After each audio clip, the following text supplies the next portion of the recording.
반갑습니다. 박시형입니다. 반갑습니다. 어제 보통 이제 한 밤 3, 4시 정도 이렇게 자다가 깨잖아요. 그러면 참선 혹은 좌선을 조금 하면 금방 쑥 들어가서 아마 말로 표현할 수 없는 어떤 느낌을 받죠. 그런 걸 이제 언어도단의 입정처라고 혹시 일부라고 생각하고요.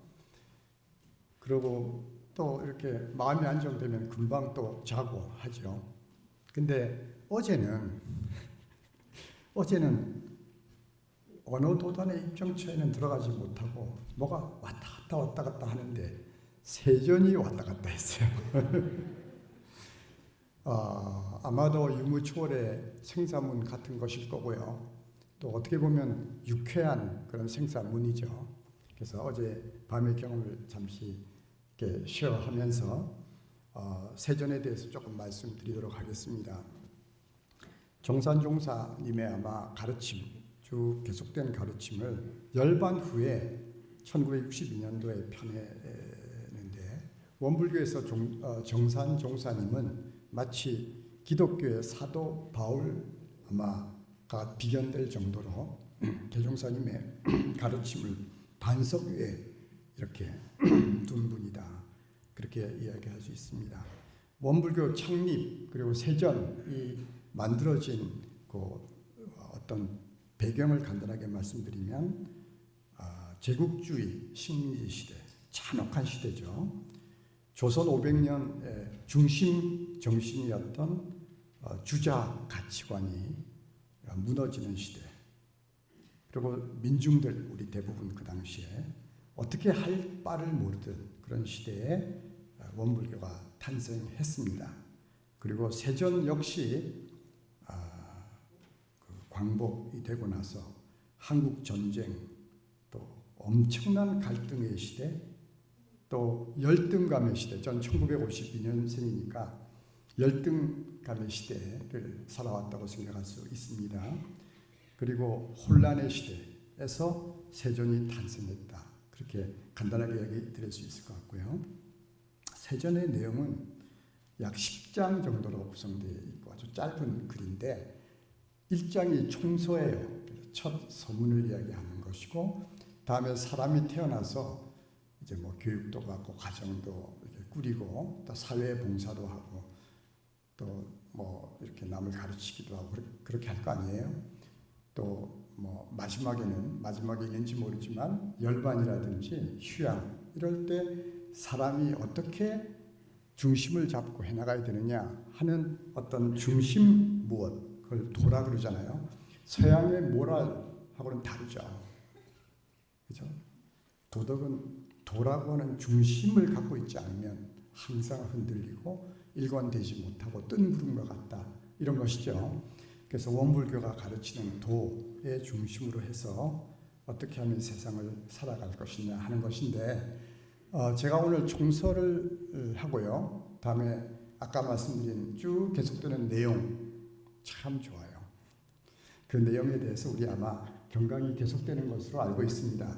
그래서 우리 앞으로 큰 기대를 가지고 우리 도반님들의 여러 가지 느낌 또 깨달음 이런 걸 쉬어갈 수 있는 그런 좋은 기회가 될 수 있을 것 같습니다.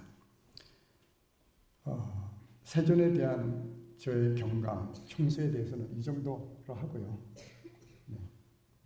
그냥 내려가면 좀 섭섭하실까? 이걸 준비하면서 한 2달 정도 놀라운 깨달음을 제가 가졌는데 그걸 간단하게 쉐어하고 이렇게 내려가도록 하겠습니다. 세전이기 때문에 항상 도라고 하는 것이 있을 것이기 때문에 그 중심되는 생각, 사상 그게 지금 이 시대에도 항상 해결점을 줘야 된다. 그런 생각을 갖고 있어요. 그래서 이 시대에 우리가 특징, 너무 지난 우리 한국이 70년 정도 아주 밝은 길을 걸어와서 말할 수 없는 자부심, 강한 나라가 되고 또 남을 도와줄 수 있는 나라가 됐잖아요. 그런데 그럼에도 불구하고 조금 어두운 면을 구태여 이야기하자면 두 가지가 있는 것 같아요. 한국 사회뿐만이 아니라 전 세계. 첫 번째는 아이를 낳지 않는다. 가정을 꾸리려고 하지 않는다. 그런 게 있잖아요. 그렇죠? 뭐 그거에 대해서 이야기하면 1시간, 2시간 가겠지만 그런 것이 있다. 두 번째는 반도체라고 하는 어떤 걸 드러냄으로써 전 세계가 엄청난 갈등 구조를 가지고 있다는 걸 우리가 알잖아요. 그죠? 그래서 이 두 가지를 어떻게 풀어낼 수 있는가 하는 생각을 세전에서 이렇게 찾아야 되겠다. 일종의 화두 같은 거죠. 그래서 늘 생각을 하면서 걷다가 딱 이렇게 깨달음이 왔어. 금년 초에 우리 정산 종법사님, 원불교로 치면 뭐 천주교의 교황 같은 분이시죠. 그분께서 매년 이제 종법사님들께서 어떤 지침을 내리시는데 원불교 교도뿐만이 아니라 전 세계 사람들한테 보내는 저는 법보라고 생각합니다. 그 말씀에서 떡 깨달음이 온 거예요. 그래서 강약의 진화로 평등 세상을 이룩하자. 이게 그동안 경감을 저한테 주시지 않았다면 그냥 밋밋하게 지나가던 그런 말이 너무 강력한 말로 저한테 다가왔다. 그래서 아마도 이 말씀에 의해서만 아까 말씀드린 두 가지, 뭐 애를 낳지 않는다든지 혹은 세상이 지금 극렬하게 분열되어 있다든지 하는 거에 대한 어떤 빛을 또 해결할 수 있는 길을 찾을 수 있지 않을까 그런 생각을 했어요. 자유, 평등, 평화 이런 말은 굉장히 수천 년 동안 아마도 수만 년 동안 인류에게 있어왔던 말이고 근사한 말이지만 그 평등이라고 하는 말이 얼마나 허황되고 어떤 면에서는 또 성취될 수 없는 말이다. 그리고 우리가 체감할 수 있잖아요. 여러 주의가 나왔지만 약자가 강자를 끌어내리려고 하는 그런 것들 나와서 비록 그런 방법이 근사하게는 들렸지만 수많은 젊은이들을 감동시켰지만 결과적으로는 독재라든지 그죠? 비참한 사회를 우리가 만들었다는 거 알잖아요. 의도가 어떻게 됐든 간에 또한 우리가 보는 또 우리가 그동안 자유 자본주의라고 하는 우리가 기대어 서서 너무 우리에게 큰 선물 또 우리의 노력에 의해서 전 세계 뭐 탑3, 탑5라고 하잖아요. 우리나라가. 그럼에도 불구하고 우리나라 젊은이들은 자기가 약자라고 생각하잖아요. 잘 살지만 스스로가 약자라고 생각한단 말이에요. 그래서 저는 인류가 어떤 덫에 걸려 있다. 이런 생각을 하게 됐어요. 그런데 약자 강자의 공진화라고 하는 말로 평등사회를 이룩하자라고 하는 원불교 종법사님의 말씀이 얼마나 엄청난 말인가 하는 생각을 하게 됐어요. 저만 감동하는 것 같은데 네, 평등 사회를 이야기하는 사람들은 많은데 강자와 약자를 진화에 의해서 평등 사회를 구현한다라고 하는 것이 얼마나 원불교 교도뿐만이 아니라 전 세계 사람들이 받들어야 되는 말인가 하는 생각을 하게 됐습니다. 세존에서의 강자 약자는 정전에서 밝혀주신 강자 약자의 진화상의 요법이 있대요. 정전은 대종사님께서 직접 쓰신 가르침입니다. 서로가 자리이타로 약자를 진화시키고 강자가 약자는 천신만고를 다해서 강자를 선도자로 삼고 강자가 될 때까지 진보해야 나간다라고 하는 말이 세존에 있어요. 천신만고를 다해서 강자를 선도자로 삼는다라고 하는 태도, 마음의 개벽이 많이 평등사회로 간다. 그런 메시지로 저는 이해가 됐습니다.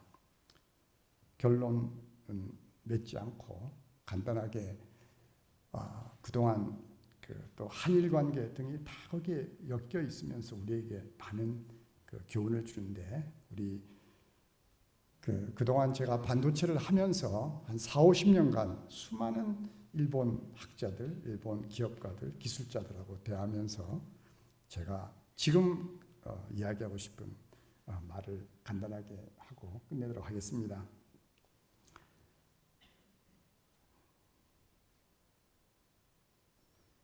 일본 사람들 뭐 좀 잘못했다고 무릎 꿇으려고 하지 마라.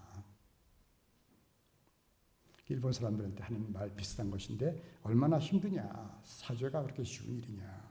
미국이 뭐 인디안들한테 그렇게 사죄했냐. 영국이 중국에게 했냐. 인도한테 그렇게 했냐. 사죄는 하지 말아라. 그러나 너무 뻗통기게 되면 일본 너희들 다음 세대가 무슨 염치로 살아가겠냐. 올바른 역사관이 만들어지겠냐. 사죄는 하지 않는다고 조선 사람들이 하는 것을 조금이라도 배워라. 조선 사람들이 잘하는 일은 아마도 원불교에서 가장 연구로서 나왔다. 그런 생각이 있어요. 약자일 때 아마 원불교가 나와서 세전이 만들어질 때 강자 욕했냐. 그냥 모른 척하고 약간 농인같이 바보같이 용서도 해주고 일본 잘하는 거 못하는 것으로부터 배우고 천신만고를 다해서 배우고 또 숫장사 논도 갈아서 자본도 만들고 공부하고 강자 되는 준비를 하지 않았냐. 이제 제법 강자가 되었지만 일본 혹은 약자들한테 너무 죽으라고 하지 않고 무릎을 꿇리지도 않고 같이 협력해서 너희도 잘 되어야지 하고 한다. 미래 너희 아이들이 올바른 역사관을 가지려면 강자 역자 공동 진화를 실증으로 보여준 원불교한테서 배우자. 입니다. 자, 경청이 있어요.